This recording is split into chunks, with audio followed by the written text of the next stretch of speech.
बस ठीक है, वो फिर किताब वाले ही ओपन कर रहे।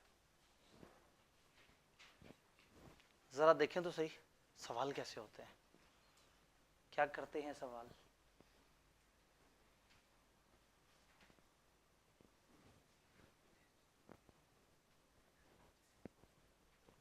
ठीक है मैं कर लेता हूँ, थैंक यू।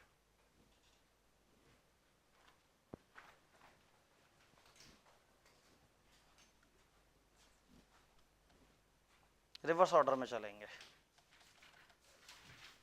सिर्फ थोड़े से सवाल।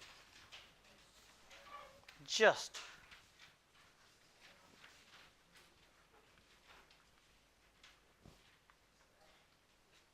Explain private company. ओए होए मुश्किल हो जाएगा। Explain private company as specified in companies act, done हो गया। With reference to private limited company comment on the rule. Private limited company को जहन में रखते हुए आपने एक रूल हम आपको बता रहे हैं, उस पर कमेंट करना है। रूल क्या है? Director shall not refuse to transfer any fully paid shares unless the transfer deed is defected और इनवैलिड। डायरेक्टर जो है वो ट्रांसफर को रिफ्यूज नहीं करेंगे। जब भी कोई कहेगा कि मुझे ट्रांसफर करवाना है तो उसको नहीं रिफ्यूज करेंगे जब तक कि ट्रांसफर डीड में मसला ना हो। वो कह रहे हैं प्राइवेट कंपनी की डेफिनेशन आपको पता है, जुमला ये है कि डायरेक्टर सिर्फ एक ही चीज पे एतराज कर सकते हैं शेयर ट्रांसफर करने पे, अगर ट्रांसफर डीड में मसला हो। आपने बताना है कि ये जुमले से आपका कोई नजरियाती इख्तलाफ। प्राइवेट कंपनी में सिर्फ ट्रांसफर डीड नहीं, वैसे ही ट्रांसफर ऑफ शेयर मना है। तो ट्रांसफर ऑफ शेयर को रिफ्यूज कर सकते हैं डायरेक्टर्स प्राइवेट कंपनी में, क्योंकि उसकी डेफिनेशन के मुताबिक ट्रांसफर ऑफ शेयर नहीं कर सकते। तो थोड़ा सा टेक्निकल बात की थी, आगे चलते हैं, शायद आसान बात हो। अल्फला एसोसिएट एक एसोसिएशन ऑफ पर्सन है, वो अपने आप को रजिस्टर कराना चाह रहे हैं। मैं थोड़ा सा इसको और जरा ब्रॉड करके देखूं ताकि इसकी विजिबिलिटी कैमरे पे भी थोड़ी बेहतर हो जाए। दूर बैठे बैरून मुल्क मुकीम पाकिस्तानी,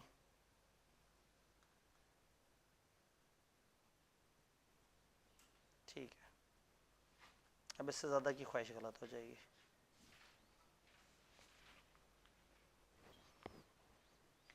अल्फला एसोसिएट एक एसोसिएशन ऑफ पर्सन है, ये रजिस्टर होना चाहते हैं लिमिटेड लायबिलिटी कंपनी के तौर पे। एक एसोसिएशन ऑफ पर्सन है और वो क्या चाहते हैं, लिमिटेड लायबिलिटी कंपनी के तौर पर रजिस्टर हो, but does not wish to include the word limited in its name. इदारा बनाना चाहते हैं लेकिन लिमिटेड का वर्ड नहीं चाहते। In view of provision of Companies Act, you are required to explain the conditions that need to be satisfied before Commission may issue a license and allow it to dispense with the word limited from its name. वो शराइत बताएं जो आप follow करेंगे जिसके बाद commission, SECP को commission कहते हैं, securities commission of Pakistan, securities and exchange commission of Pakistan. तो खाली कमीशन लिखा नजर आए या SECP लिखा नजर आए, इसका मतलब है SECP। तो कमीशन से लाइसेंस लेने के लिए क्या शर्तें पूरी करनी पड़ेंगी? 4 शर्तें। 7 नंबर के लिए वो 4 शर्तें पूछ ली।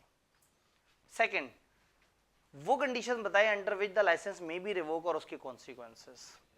लाइसेंस कब रिवोक होता है और उसके क्या कॉन्सिक्वेंसेस है। इससे पहले कि आप घबरा के कहें सर सिर्फ 4 नंबर, उस जमाने में हमारी किताब में वो जो लाइसेंस रिवोक होने की कंडीशन है वो नहीं थी, बस एक आध जुमला लिखा हुआ था और कॉन्सिक्वेंस भी बस 2 लाइन के थे।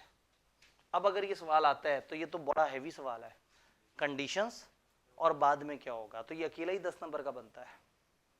लेकिन बहरहाल हमने ये देखा कि क्या सवाल हमें समझ आ रहा है।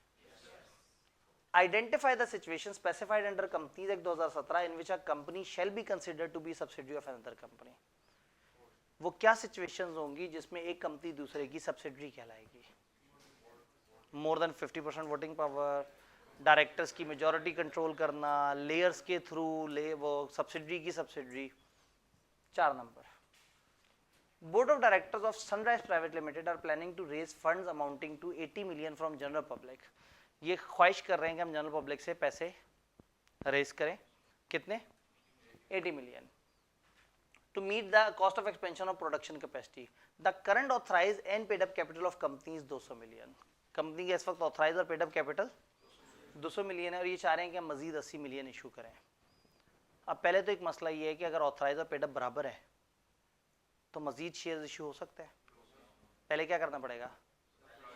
पहले ऑथराइज कैपिटल बढ़ाना पड़ेगा। ऑथराइज कैपिटल बढ़ाने का प्रोसेस चैप्टर 5 में है, तो हम इसके उस एलिमेंट को डिस्कस नहीं करेंगे। इस सवाल में 2 चैप्टर्स कवर हो रहे हैं। उसको डिस्कस नहीं करेंगे, लेकिन कुछ और देखते हैं। Advise the company about the changes that would be required to be incorporated in articles of association to allow the company to raise capital from public। एक प्राइवेट कंपनी है, बताएं वो अपने आर्टिकल्स में ऐसी क्या चेंज करे जिससे वो जनरल पब्लिक से पैसे मांग सके। पब्लिक की वो जो 3 शराइतें हैं वो खत्म करनी पड़ेंगे। यानी सवाल ने खामोशी से आपसे प्राइवेट कंपनी की डेफिनेशन पूछी है, आपको हमें उलझाया कि एक प्राइवेट कंपनी है, वो इस तरह से सोच रहे हैं कि पैसे रेस करें, बताओ आर्टिकल्स में क्या चेंज करेंगे जिसके बाद वो पैसे रेस कर सके। तो हम कहेंगे भाई हम आर्टिकल्स में वो 3 शर्तें चेंज करेंगे जिससे वो प्राइवेट ना रहे। 50 बंदों की प्रोहिबिशन खत्म कर देंगे, शेयर ट्रांसफर करने की रिस्ट्रिक्शन खत्म कर देंगे, और जनरल पब्लिक को इन्वाइट करने की कंडीशन खत्म कर देंगे। और चूंकि वो एक प्राइवेट कंपनी है तो फिर नाम जो जहाँ पे वो था उसका नाम है वहाँ पे प्राइवेट के वर्ड्स ऐड कर देंगे और हटा देंगे, क्योंकि वो प्राइवेट सम उसे, तो यानी कि प्राइवेट कंपनी की डेफिनेशन पूछ ली और थोड़ी सी अंडरस्टैंडिंग ले ली कि आपको पता है कि अगर एक कंपनी प्राइवेट हो के भी शेयर इशू करना चाहे तो क्या करना होगा, टेक्निकली उसे पब्लिक कंपनी बनना पड़ेगा। डन। शबान एंटरप्राइजेज एक एसोसिएशन ऑफ पर्सन है, डायरेक्टर चाहते हैं कि इसको एक लिमिटेड कंपनी बनाएं, लेकिन on account of the nature of SE's business activity they do not intend to include the word limited। वो इसको एक not for profit इदारा बनाना चाहते हैं, लेकिन वो word limited जैसा घटिया लफ्ज इस्तेमाल नहीं करना चाहते। narrate the condition that SE would be required to comply with under the Companies Act 2017 in order to be able to achieve the above objective। above objective को अचीव करने के लिए उन्हें क्या करना पड़ेगा, वही 4 शर्तें। कभी 7 नंबर के लिए पूछा, कभी 4 नंबर के लिए पूछा, मर्जी है उनकी। Star Private Limited was incorporated in January 2012। Bilal के पास 90% शेयर्स और रिमेनिंग 10% शेयर उसकी बीवी के पास है। Bilal intend to convert the company into public company, list down necessary changes that SPL would have to be make in article of association. वही वाले वो 3 शर्तें और नाम के साथ, तो वही वाली चीज पूछ ली डिफरेंट तरीके से। State briefly the restrictive condition under which a private company is incorporated। Private company जिन रिस्ट्रिक्टिव शर्तों के तहत वजूद में आती हैं, कौन सी हैं वो शर्तें। इसका मतलब है कि प्राइवेट कंपनी की डेफिनेशन बहुत ही को पसंद है उन्हें। एसोसिएशन नॉट फॉर प्रॉफिट 2 जगह नजर आ गया, होल्डिंग सब्सिडरी वाली बातें नजर आ गई। आगे चलते हैं। Under a provision of companies act list the circumstances under which Makoom limited may be deemed to be subsidiary of Hakim limited. Makoom limited Hakim limited की सब्सिडरी कब मानी जाएगी। अब ये टाइप 2 सवाल है, एक टाइप 1 सवाल होता है रट्टे वाला, list down the restriction of private company, आप लिस्ट डाउन कर देते हैं। एक टाइप 3 सवाल होता है, एक सिचुएशन बनाते हैं बड़ी हैवी सी और आपसे कहते हैं आपकी क्या राय है, यहाँ सही हो रहा है गलत हो रहा है, वो टाइप 3 होता है, उसमें आपने लंबा चौड़ा तबसरा करना होता है। एक टाइप 2 होता है, पूछा रट्टा होता है लेकिन किरदार इस्तेमाल कर लिया होता है। वो ये पूछ सकते थे बताओ एक कौन से कंडीशंस के तहत एक कंपनी दूसरे की होल्डिंग और एक कंपनी दूसरी की सब्सिडरी हो सकती है। उनका नहीं, वो सर्कमस्टांसेस बताओ जिसमें महकूम लिमिटेड हाकिम लिमिटेड की सब्सिडरी बनेगी। तो आप कहेंगे फॉलोइंग आर द सर्कमस्टांसेस जिसमें महकूम लिमिटेड हाकिम लिमिटेड की सब्सिडरी बनेगी, और नीचे माय बेस्ट फ्रेंड, जो आपने याद किया हुआ, जो याद है वो वहां पे लिख दिया और ऊपर कैप्शन दे दिया। उनका एहतराम कर लिया कि उन्होंने इन 2 किरदारों को बीच में इंट्रोड्यूस किया था। तो सम टाइम सी लॉ में ये सवाल सबसे ज्यादा है इस तरह के। सम टाइम क्या होता है, वो इतना बड़ा सा सिनेरियो होता है और एंड पे पता लगता है रट्टा पूछा है, लेकिन उसके बीच में कुछ किरदार इस्तेमाल किए होते हैं। एक कंपनी है वो बड़ी परेशान बैठी है, वो अपने तमाम जो कॉर्पोरेट एडवाइजर्स उनको बुला रही है। ये कंपनी वाले साल के एंड पे सोच रहे थे कि हम एक डायरेक्टर रिपोर्ट बनाएं, लेकिन चूंकि डायरेक्टर रिपोर्ट के बारे में ज़्यादा पता नहीं है, ये पहले प्राइवेट कंपनी होते थे, पब्लिक कंपनी है, अब ये समझना चाह रहे हैं कि डायरेक्टर रिपोर्ट क्या होती है। आप एक कॉर्पोरेट एडवाइज़र हैं, आपको इन्होंने बुलाया है, तो आपने जो है वो फॉर एग्जाम्पल सनशाइन लिमिटेड को बताना है कि डायरेक्टर रिपोर्ट के क्या कॉन्टेंट्स होते हैं।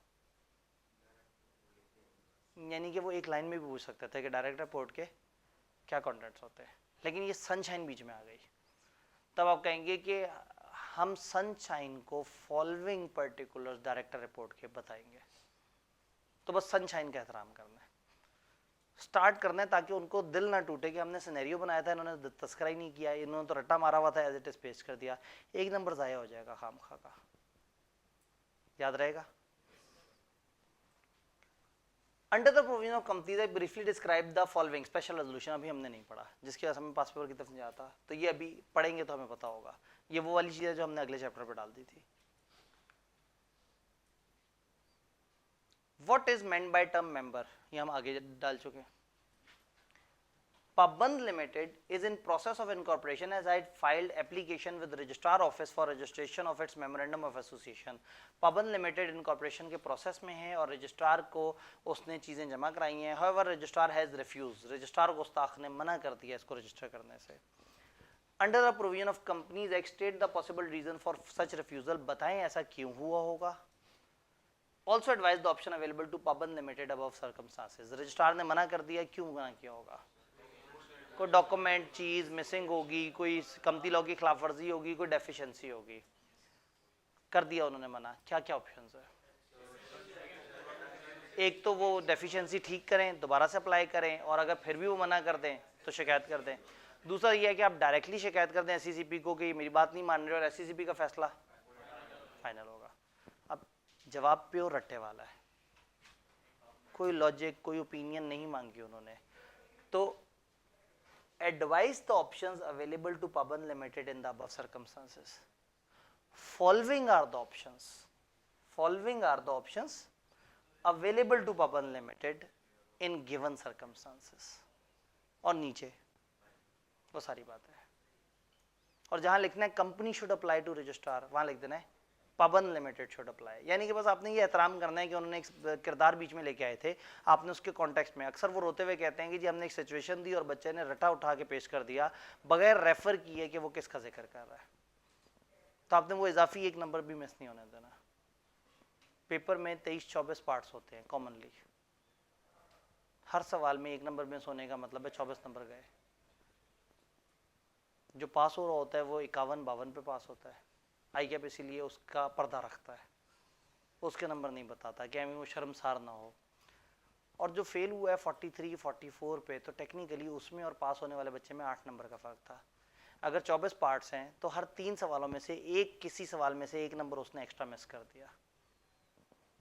तो सीलो समझना भी है, साथ साथ लेके भी चलना है, टेक्निक्स भी समझनी है और ड्राफ्टिंग पे भी काम करना है।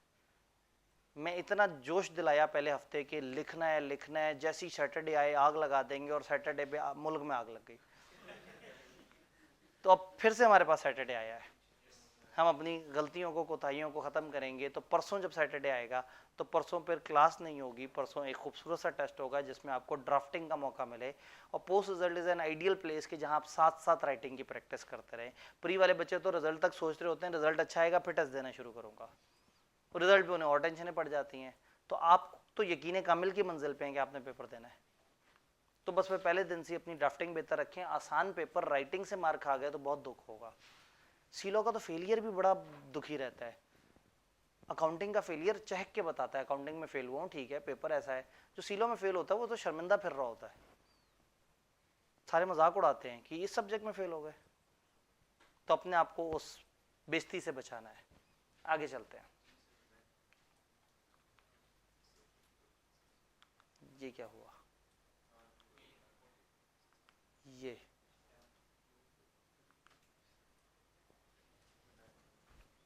क्योंकि हमने यहाँ थोड़ा सा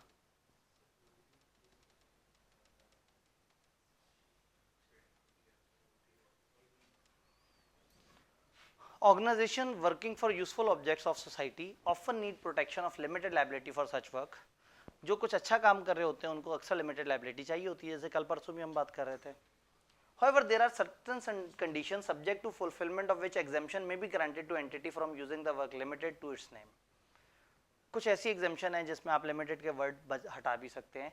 बताएं वो कौन सी कंडीशन है और वो कौन सी अथॉरिटी है जिसके पास आप जाएंगे तो वो आपको लिमिटेड का वर्ड हटाने की इजाजत दे देगी। एक भी दफा एसोसिएशन नॉट फॉर प्रॉफिट कैसे रजिस्टर होती है, कैसे लाइसेंस होता है, ये नहीं पूछा। 3 दफा अब तक सवाल आ चुके हैं और तीनों दफा लिमिटेड का वर्ड हटाने से सवाल। अब इस वक्त आप चैप्टर पढ़ के बैठे हैं, जब आप 12 चैप्टर पढ़ के पेपर में बैठे होते हैं ना, तो उस वक्त इस एक जुमले से पहचान करनी होती है कि ये किसका जिक्र कर रहे हैं। ये इस लेवल पे रट्टा एक्सपेक्ट करते हैं कि उसके बीच में एक जो जुमला लिखा था कि लिमिटेड का वर्ड हटाने की इजाजत मिल जाती है, अब आप पूरा चैप्टर तैयार करके पूरा सिलेबस तैयार करके पेपर में पहुंचते हैं और वो अचानक से कहते हैं बताएं कोई ऐसी भी कंपनी भी है जिसको लिमिटेड का वर्ड हटाने की इजाजत मिल जाए, और कैसे बनती है वो कंपनी। अगर वो एसोसिएशन नॉट फॉर प्रॉफिट बोल देने बात, आपने रट्टा मारा हुआ इस नाम से। तो इस हद तक यहाँ पे वो एक्सपेक्ट करते हैं कि आप बीच की एक कंडीशन के ऊपर भी, अभी जिसको कंडीशन याद नहीं आ रही गए उसके 4 सवाल 4 नंबर। तो एक चीज हमें नजर आ रही है कि मेजॉरिटी चल रटा रहा है लेकिन तूफानी वाला चल रहा है। Under provision of companies act briefly describe the term body corporate, 2 number का सवाल। Registrar after registration of memorandum association has issued its the certificate of incorporation to Anjan limited under the provision of companies act briefly describe the effects of incorporation. Incorporation के क्या effects हैं, वो effects आपको। Under provision of Companies Act briefly describe the circumstances in which company would be considered as holding company of another company। तीसरी दफा ये भी पूछ लिया उन्होंने।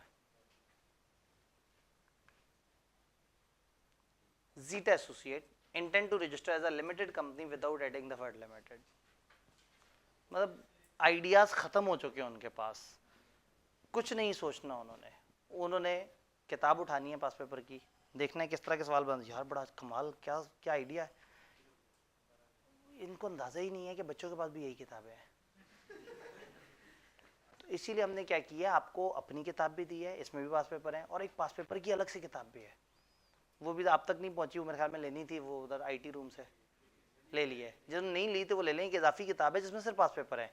पास पेपर अकेले नहीं है, इनके सोल्यूशन है, सोल्यूशन के ऊपर एग्जामिनर के कमेंट्स हैं कि एग्जामिनर ने कहा कि इस हंस के हो इस बच्चों ने इस सवाल में ये मसला किया, तो ऐसा ना हो कि फिर आपके दिमाग में आए कि अरे मैं भी तो ऐसे ही सोच रहा था। तो उसमें ज़रूर उसको देखना है कि वो क्या है और किस तरह से है। तो पास पेपर्स जब आप करें तो आप इस वाली किताब के बजाय उस किताब से कर सकते हैं, क्योंकि उसमें एग्जामिनर कमेंट के साथ कुछ सवालों में मार्किंग स्कीम भी है कि क्या लिखने के कितने नंबर थे और क्या लिखने के कितने नंबर। तो एग्जामिनर को समझना पहचानना बड़ा ज़रूरी है। अब कितना मजा है भी लिमिटेड वाला सवाल करके गए होते और पेपर में जाते और वो अपनी तरफ से एक अनजान सवाल देते ये वाला, और आपने वो लैंग्वेज पहले देखी होती। तो पास पेपर करने का पेपर में 30% से 40% एज मिल जाता है, तो ये जरूर करने हैं पास पेपर्स। जीटा एसोसिएट वो हमें समझ आ गया। Malik and Azad being the promoter of Masoom limited are in process of preparation of memorandum of association for filing with registrar. Malik और आजाद एक कंपनी मासूम लिमिटेड रजिस्टर कराना चाह रहे हैं और वो मेमोरेंडम बना रहे हैं। Under provision of Companies Act, advise them about the condition required to be fulfilled for registering the memorandum. Also state the remedies available to them if for any reason registration is refused. वो memorandum के साथ declaration के हमने rules and regulation follow किए के साथ जमा कराएं, और अगर रजिस्ट्रार रिफ्यूज कर दे तो डेफिशिएंसी ठीक करें या अपील में चले जाए। तो 5 नंबर के लिए अगेन उन्होंने वो पूछ लिया। कौन है ये? मासूम लिमिटेड के मलिक और आज़ाद हैं। तो क्या उन्होंने कहा है, condition required to be fulfil for registration of, और also state the remedies available to them. The remedies, the conditions to be fulfilled and remedies available for Malik and Azad being the promoters of Masoom Limited are। अंग्रेजी भी सवाल से उठानी है कि इन लोगों के पास ये नीचे वाली चीजें अवेलेबल हैं, इतनी इंग्लिश लिख के थक जाना है और नीचे वही छाप देना है। अगर नहीं इंग्लिश बन रही कोई बात नहीं, पहले रट्टा क्या होता है, सवाल देखती बंदा के पास रट्टा उबलने वाला होता है, तो मैं जल्दी से रट्टे को अंदर डाल दूं फिर बाद में देखी जाएगी। तो आप शुरू की 3 लाइनें छोड़ें और नीचे अपना रट्टा लिख दें, फिर सुकून से इन 3 लाइनों में बैठ के बड़ी प्यारी प्यारी सी इंग्लिश बनाएं, क्योंकि 1 नंबर ऐसे इंग्लिश के हैं। और अगर आधे सवाल ऐसे हैं कम से कम तो 12-13 नंबर सिर्फ ये इंग्लिश की 3 लाइनें लिखने के हैं हर सवाल में। ये बात समझ आ गई? Master Limited has made equity investment in Abbas Limited in the light of Companies Act state under what circumstances ML may classify AL as its subsidiary। ऐसा नहीं लग रहा था पता नहीं क्या बात होने जा रही है। एक कंपनी ने दूसरी कंपनी में इन्वेस्टमेंट किए, बताओ ये आसान अल्फाज में ये कौन सी कंडीशंस हैं जिसमें एक कंपनी दूसरे की सब्सिडियरी हो सकती है। क्योंकि किरदार है तो आपने क्या करना है, following are the circumstances where ML may classify AL as its subsidiary। और नीचे कहते हैं मोर देन 50% शेयर खरीद ले, वो ऐसे कर ले वैसे कर ले।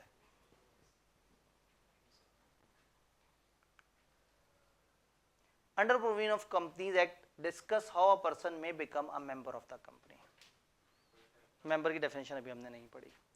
Registrar, after registering the memorandum and articles of association, has issued a certificate of incorporation to Shahbaz Limited, a company with authorized capital of 300 million। अब एमी इतने इफेक्ट डालेंगे जैसे पता नहीं क्या बात करने लगे हैं।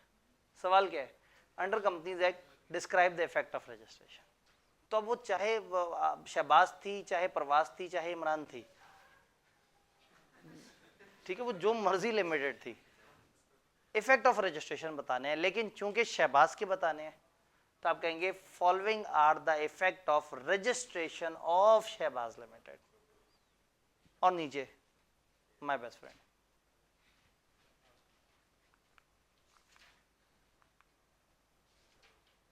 Licence of cancer research association issued under section 42 of companies act was revoked by commission. थोड़ा सा डिफरेंट पैटर्न का सवाल आया, थोड़ा सा तो आउट ऑफ द सवाल आया।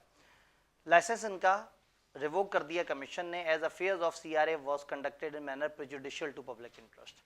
अवामुन नास के वसीदर मफाद के अगेंस्ट काम कर रहे थे। ओके, फिर क्या हुआ?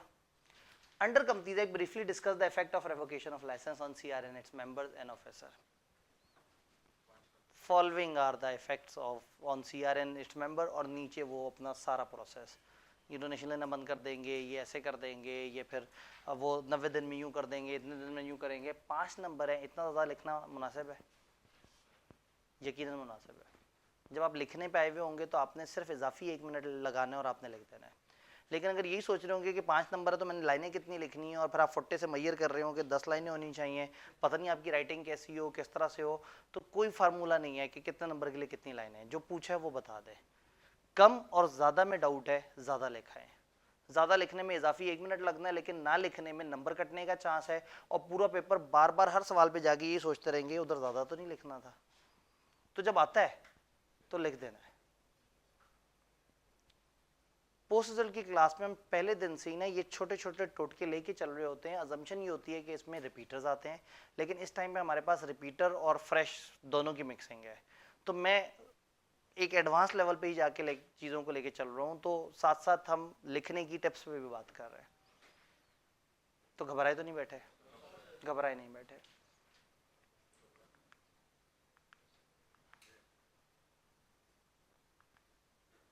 Under provision of companies act identify when a business is mandatory required to be registered as a company. बताएं कब उसको लाजमी हो जाएगा रजिस्टर करना कंपनी, मजबूर?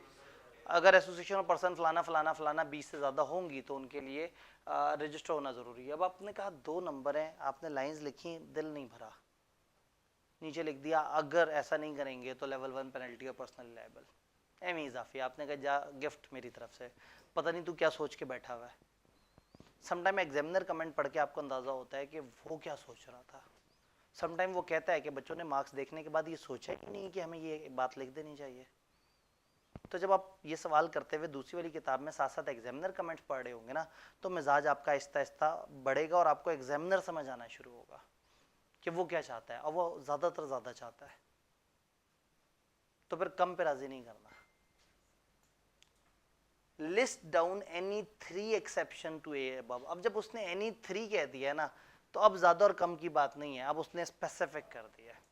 समटाइम पेपर में जब इस तरह का सवाल आता है ना, तो 3 बोल्ड हुआ हुआ होता है, और एग्जामिनर कमेंट में चीख चीख के कहता है कि बच्चों को अंग्रेजी नहीं पढ़नी आती, मैंने 3 कहा है तो 4 क्यों बता रहे हैं।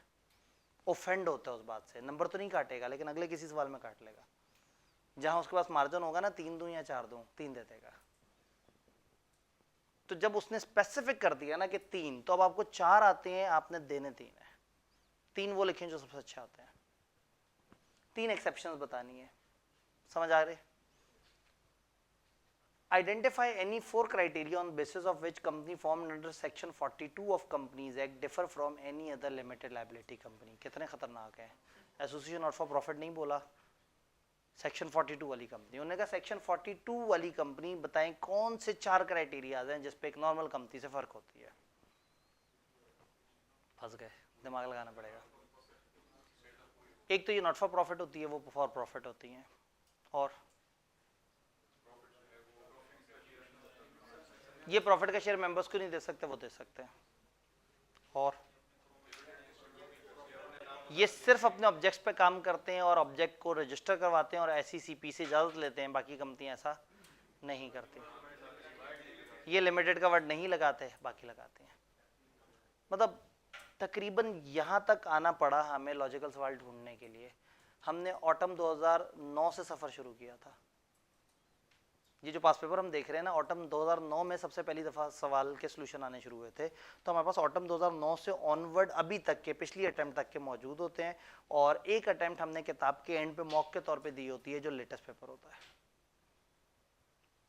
ताकि आप कभी भी प्रैक्टिस करें तो वो सवाल आपके सामने ना आए। और जब आप तैयारी पूरी हो जाए और आप चाहें कि मैं एक ICAP लेवल का एक पूरा पेपर करूं, तो बिल्कुल रिसेंट वाला पेपर आप ICAP लेवल का पेपर बना के करें। तो मैं उसको फिर पास पेपर्स में शामिल नहीं करता, उसको किताब के एंड पे ऐड कर देता हूँ, ताकि कम से कम एक पेपर महफूज रहे हमारी इस डिस्कशन से भी। उसको यहाँ ऐड करके डिस्कस करने में मसला कोई नहीं है, लेकिन फिर आपके पास स्टॉक नहीं रहेगा। कम से कम एक पेपर ऐसा हो जिसमें, जो दूसरी वाली किताब है उसमें 2 पेपर ऐसे हैं, इस जो मेरी वाली किताब है इसमें लेटेस्ट तक मौजूद है, सिर्फ बिल्कुल मोस्ट रीसेंट जो है एंड पे क्वेश्चन पेपर के तौर पे। समझ आ गई आपको? लें जी। Ali, Sabra, Ubaid and Aamir was subscriber of Nance Limited, which was incorporated on 1st January 2020 to carry on business of trading of leather jackets. In first annual general meeting, they were elected as NL's director. शुरू में वो लोग company के director मुंतखब हो गए। अली, साबरा, उबैद और Aamir subscriber थे। On 1st March 2022, Ali and Sabra had a road accident. जब मार्च 2022 को अली और साबरा का एक्सीडेंट हो गया and both of them died on spot. दोनों मौके पे जाम बहक हो गए। कंपनी कौन सी है जी? नैंस लिमिटेड। प्राइवेट है पब्लिक है? पब्लिक है। प्राइवेट के साथ एक्स्ट्रा प्राइवेट लिमिटेड लिखा होता है। After their death Aamir and Ubaid were the only member remained in the company. बस वही 2 बच गए थे। Under the provision of companies act discuss the duties of Ubaid and Aamir in above situation. Ubaid और आमिर की जिम्मेदारियां बताएं। वो एम्बुलेंस को कॉल करेंगे, वो इनकी लाशों को दफनाने जाएंगे, इनकी मैयत, इनका नमाज जनाजा, ये तो उनकी समाजी जिम्मेदारी है। कॉन्ट्रैक्ट एक्ट के मुताबिक उबैद और आमिर की क्या जिम्मेदारी है?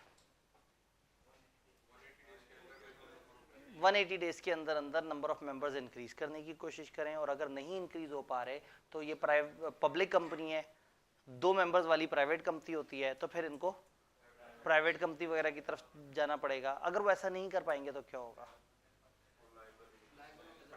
वो लाइबल होंगे उस दौरान होने वाले सारे कॉन्ट्रैक्ट्स के लिए। तो आइडियली इनको अपने नंबर ऑफ मेंबर्स इंक्रीज करने चाहिए।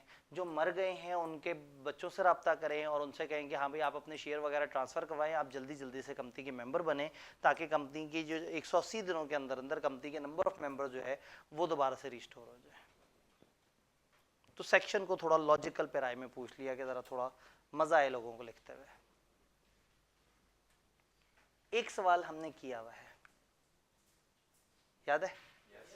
होल्डिंग सब्सिडरी वाला। तो आपने नोट किया है? मैं आपको बताता हूँ। ऑटम 22 टेक्निकल सा सवाल आया, ऑटम 22 टेक्निकल सा सवाल आया, स्प्रिंग 22 सीधा सा सवाल आया। स्प्रिंग 22 नई स्कीम की पहली अटेम्प्ट थी। नई स्कीम में अब तक 3 पेपर आए हैं। एक दफ़ा सीधा सवाल आया है, और एक दरमियाना टेढ़ा, और एक अच्छा खासा टेढ़ा सवाल। आप ये देखें अचानक से ट्रेंड चेंज हुआ है, मैं इसीलिए पीछे से आगे की तरफ लेके आ रहा हूँ। यू कैन एक्सपेक्ट कि हो सकता है इस दफ़ा मूड में बैठे और इस चैप्टर के ऊपर ज़रा थोड़ा सा आसान सवाल बना दें और कहीं और मुश्किल सवाल बना दें। बट कहने का मतलब ये है कि अब कंपनी लॉ के अंदर नई स्कीम के बाद वो थोड़ा सा, क्योंकि पहले क्या होता था कंपनी लॉ और बी लॉ इकट्ठे होते थे, तो वो बी लॉ टेढ़ा बना देते थे और सी लॉ से सीधे सवाल पूछ लेते थे। अब चूंकि सी लॉ अकेला पेपर है और ग्रुप बी का पेपर है, तो वो कोशिश कर रहे हैं कि वो टेक्निकल बनाए पेपर। तो आपने अलर्ट रहना है, अच्छी तरह से समझ के, लॉजिक क्लियर होगी तो सारे मसले